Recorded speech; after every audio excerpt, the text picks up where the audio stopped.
Part of the history of British sci-fi, where naturally Wyndham's work features pretty centrally. There's also some strong language.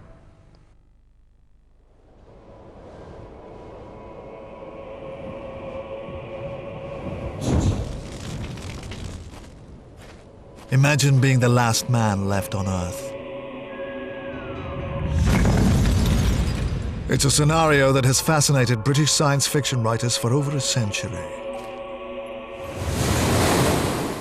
We've been swamped and flooded, killed off by plagues, poisonous clouds, and walking plants. These tales of catastrophe reveal our worst nightmares, our visions of a shattered world, and most of all, our fears about how we would cope if disaster strikes. This is the story of how British science fiction has held a mirror up to our darkest thoughts, with apologies for the inconvenience.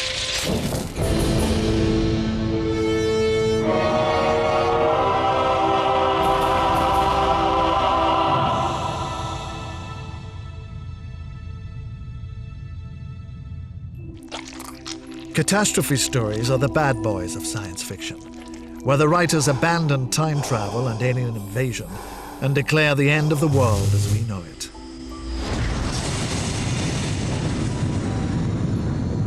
Dreams actually take us to a place where we're frightened to go in real life. And it seems to me science fiction very often has that function as well. That, you know, if you really want to know what's going to happen to the end of the world, what read science fiction? People who do not read science fiction, I think they've missed out a great deal of possible scenarios of what could happen. This is what the genre is particularly good at. It's very good at saying, what if? In 1901, a writer called MP Shield kick-started a century consumed by catastrophe with a sensational tale of doom, The Purple Cloud, which would serve as a model for many disasters to come. The hero, Adam, returns from a polar expedition to find himself alone in the world. What Shield did was to fantasize an end-of-the-world scenario in which some poisonous cloud floats over the surface of the planet, destroying all humanity except for one Adamic figure. Shield, like many science fiction writers, they had their finger on the pulse, and he knew what was going on in science, in chemistry. And indeed, the First World War is the first time what is used, poison gas.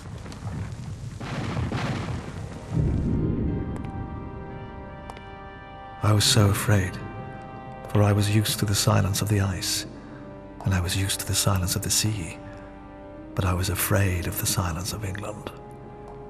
If I now be here alone, what will happen to my mind? Into what creature shall I writhe and change?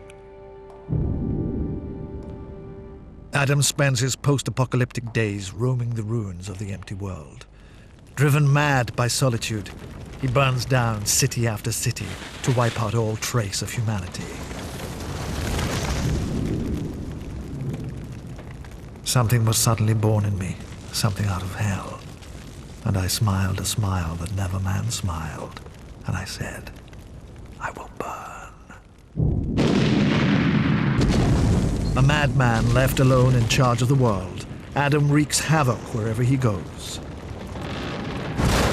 A lot of writers can take a great delight in smashing up the world, in destroying things, but they are aware that it's a kind of guilty pleasure.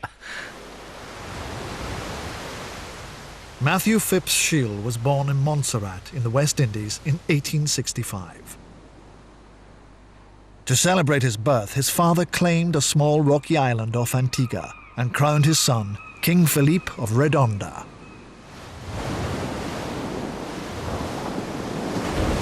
Very obviously in The Purple Cloud, Adam Jeffson is a projection of Shield, and he's trying to work out a lot of Shield's problems, personal problems, his conception of himself. His delusions of grandeur get reflected very strongly in The Purple Cloud, where the character is ambitious to be king of the world, even though it's now an empty world. Any last man is going to be an egocentric lunatic, essentially, and I think that's a fair description of MP Shield as well, I think. The story goes that Schiele's mother was of mixed race, so in the phrase of the time, Schiele himself had a touch of the tar brush, a source of shame in Victorian Britain. He always denied that he was himself in any sense black, and obviously was no more than 1/16 black if he qualified at all. But nevertheless, it was something that he was anxious about. It's still very evident in The Purple Cloud that he is sensitive to matters of race. When Adam arrives back in devastated England, he's shocked by the number of African and Asian bodies amongst the dead. I could not believe that I was in England, for all were dark-skinned people. 3 gaudily dressed, 2 in flowing robes. Never saw I so variegated a mixture of races. Black, brown, brunette, yellow, white. Some emaciated, like people dead from famine.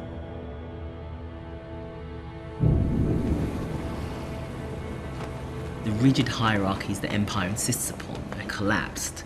So whereas the black, the brown, the white, the yellow, so-called, would all be divided and separated and rigidly kept apart, here they all collapse on top of each other. They all promiscuously mingled. The catch is, of course, that they're all dead. That seems to be the only way that Schiele can imagine that kind of promiscuity. So I asked myself this question: how came these foreign stragglers here? And my wild heart answered, there has been an impassioned stampede, northward and westward, of all breeds of man. And this that I here see is but the far-flung spray of that infuriate flood.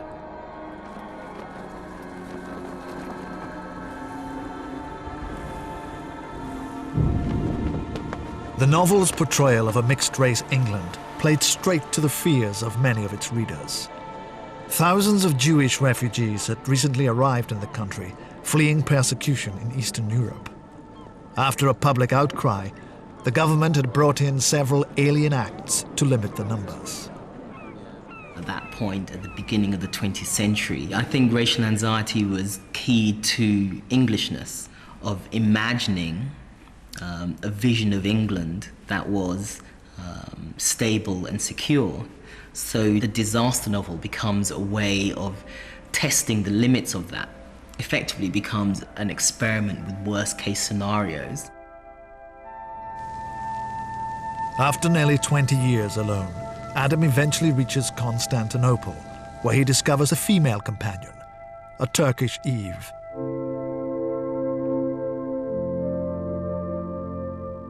It's a happy ending, of a kind.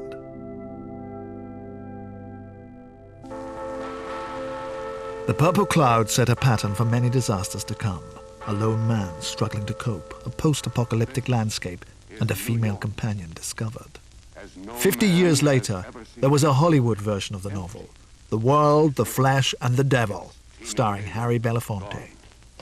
This is the setting for the most unusual picture ever filmed. I know you're there! You're staring at me! Move! The lone survivor plot wasn't a first. Think of Robinson Crusoe. But the wholesale destruction of civilization was a new fin de siècle twist. If you look back, you can't find it. I mean, there are no catastrophes in Shakespeare. I mean, there are kind of bad things happen. And when Lear goes out on the heath and screams at the storm, it's just a storm. It's not a catastrophe. There are no catastrophes in Jane Austen. There are no catastrophes in Charles Dickens either. It's towards the end of the 19th century you start getting this kind of concern with catastrophism. Why is that? The Purple Cloud was written in the year that Queen Victoria died. The funeral for Her Imperial Majesty was a splendid, if somber, gathering, attended by the representatives of the world's greatest empire. An empire in which, famously, the sun never set. At least not yet. There is always an anxiety about being at the pinnacle, being at this moment where the empire is going to decline and collapse, which indeed it does begin to do progressively through the 20th century. So there is a way in which catastrophe tracks that kind of national history.